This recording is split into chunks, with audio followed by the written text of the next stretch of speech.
তো কেউ যদি আইন না বোঝে তাদেরকে বারবার বুঝে আমাদের আর লাভ নাই। মানুষ স্পিকার বারবার বলেই যাচ্ছি, this is void ab initio, we respect referendum. এই কারণে আমরা আসছি।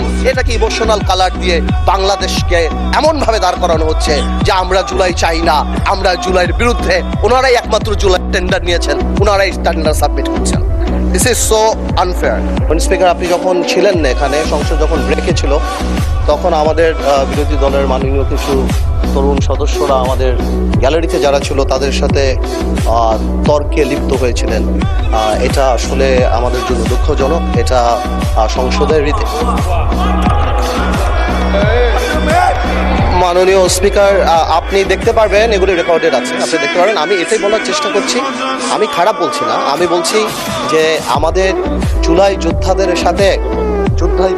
সাথে ডিল করার জন্য আরো অনেক ধৈর্যের পরিচয় দিতে হবে। আমরা আর কিছুই বলি নাই, আমি আপনাকে খারাপ কিছু বলছি। আমি বলছি যে ওনারা যেহেতু আহত, ওনারা নিহত, they paid the price, we are hair.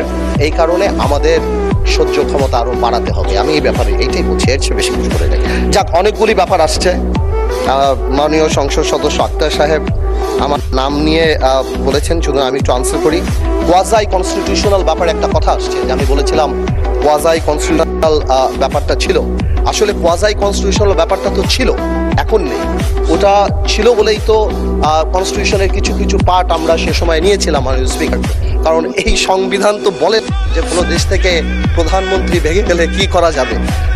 সংবিধানে অনেক গ্যাপ ছিল, যার কারণেই দেখা গিয়েছিল যে সেই সময় শাহাবুদ্দিন সাহেবের ওখানে আমাদের অনেকেই এখানে যারা আছেন ওনারা শপথও নিয়েছেন, কিন্তু পরে আবার শাহাবুদ্দিন সাহেবকে চ্যালেঞ্জ করেছেন, এই পার্লামেন্ট ছেড়ে বয়কট হয়েছে।